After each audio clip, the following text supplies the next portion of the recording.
నిత్య పూజలివివు నేరిచినను ప్రత్యక్షమైనట్టి పరమాత్మునికి నిత్య పూజలివివు.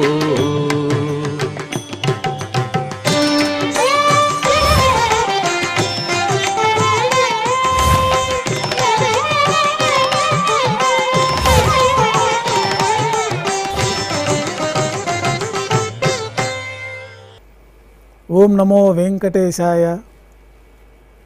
ఈరోజు శనివారము, శ్రీ క్రోధినామ సంవత్సరము, ఉత్తరాయణము, గ్రీష్మ ఋతువు, జ్యేష్ఠమాసము, శుక్లపక్షము, నవమి తిథి, ఉత్తరా పల్గుని నక్షత్రము, జూన్ 15, 2024.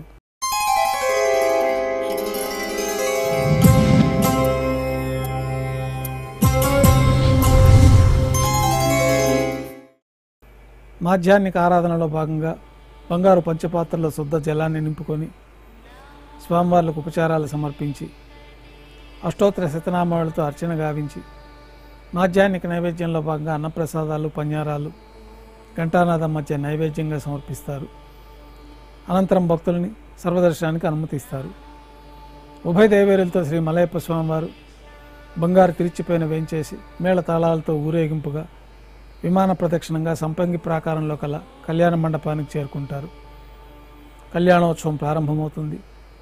పుణ్యాహవచనము, అంకురార్పణ, రక్షాబంధనము, అగ్నిప్రతిష్ఠ, స్వామివార్లకి అమ్మవార్లకి నూతన పట్టు వస్త్రాల సమర్పణ, మహాసంకల్ప పఠనం, మాంగళ్యాలకు ఆరాధన, పూజ పూర్తయిన తర్వాత శ్రీవారి తరఫున అమ్మవార్లకి మాంగళ్యాల సమర్పణ గావించి ఈ సందర్భంగా స్వామివారికి అమ్మవార్లకి కర్పూర నీరాజనం సమర్పించి విశేషమైన హోమాలతో పూర్ణాహుతి పూర్తయిన తర్వాత మాలా పరివర్తనం కార్యక్రమం పూర్తి చేసి అమ్మవార్లను స్వామివారి చెంతకు చేర్చి ఈ సందర్భంగా అక్షతారోపణమైన వైదిక కార్యక్రమాన్ని నిర్వహించి కర్పూర నీరాజనము, నైవేద్యము, తిరిగి కర్పూర నీరాజనంతో కళ్యాణోత్సవం పూర్తవుతుంది.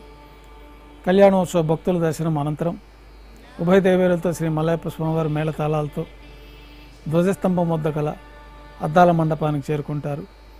వేదపారాయణ నడుమ ఊంజల సేవ నిర్వహించి కర్పూర నీరాజనంతో ఊంజల సేవ పూర్తి చేసుకొని ఉభయ దేవేరులతో శ్రీ మలయప్ప స్వామివారు ఆలయం వెలుపల కల వైభవోత్సవ మండపానికి చేరుకుంటారు. ఆర్జిత బ్రహ్మోత్సవంలో భాగంగా స్వర్ణ గరుడ వాహనంపైన శ్రీ మలయప్ప స్వామివారు వేంచేస్తారు. కర్పూర నీరాజనంతో స్వర్ణ గరుడ వాహన సేవ పూర్తి అవుతుంది. హనుమంత వాహనంపైన శ్రీ మలయప్ప స్వామివారు వేంచేస్తారు. కర్పూర నీరాజనంతో హనుమంత వాహన సేవ పూర్తి అవుతుంది. పెద్ద శేష వాహనంపైన శ్రీ మలయప్ప స్వామివారు వేంచేస్తారు. కర్పూర నీరాజనంతో పెద్ద శేష వాహన సేవ పూర్తి అవుతుంది. తిరిచిపైన శ్రీ మలయప్ప స్వామివారు వేంచేసిన తర్వాత ఉభయ దేవేరులతో కలిపి శ్రీ మలయప్ప స్వామివారికి కర్పూర నీరాజన సమర్పణతో ఆర్జిత బ్రహ్మోత్సవం పూర్తి అవుతుంది.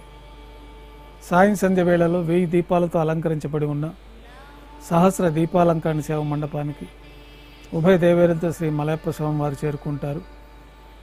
వేదం, గానం, నాదం నడుమ సహస్ర దీపాలంకరణ సేవ జరిపి నక్షత్ర నీరాజనము, కర్పూర నీరాజనం సమర్పణతోటి సహస్ర దీపాలంకరణ సేవ పూర్తి అవుతుంది. ఉభయ దేవేరులతో శ్రీ మలయప్ప స్వామివారు 4 తిరువీధుల ఉత్సవం జరుపుకొని భక్తులను అనుగ్రహించి ఆలయానికి చేరుకుంటారు.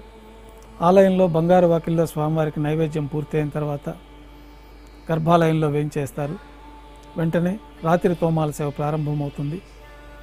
ఉదయం సమర్పించిన పుష్పమాలికలు సళ్లింపు చేసుకొని గర్భాలయాన్ని శుద్ధి చేసుకొని బంగారు పంచపాత్రలో శుద్ధ జలాన్ని నింపుకొని శ్రీ వైకానస ఆగమోక్తమైన విధానంలో స్వామివారికి ఉత్సవమూర్తులకి ఉపచారాలు సమర్పించి కొత్త పుష్పమాలికలతోటి మూలమూర్తికి ఉత్సవమూర్తులకి అలంకరణ జరిపి చతుర్వేద మంత్రాలతో మంత్రపుష్పాన్ని సమర్పించి నక్షత్ర నీరాజనము, కర్పూర నీరాజనంతో రాత్రి తోమాల సేవ పూర్తి అవుతుంది. తులసి దళంతో అష్టోత్తర శతనామార్చన నిర్వహించిన తర్వాత రాత్రి నైవేద్యంలో భాగంగా అన్నప్రసాదాలు, పన్యారాలు, దోశ, ఘంటానాదం మధ్య నైవేద్యంగా సమర్పిస్తారు. తిరువీస నైవేద్యం పూర్తయిన తర్వాత భక్తులని సర్వదర్శనానికి అనుమతిస్తారు.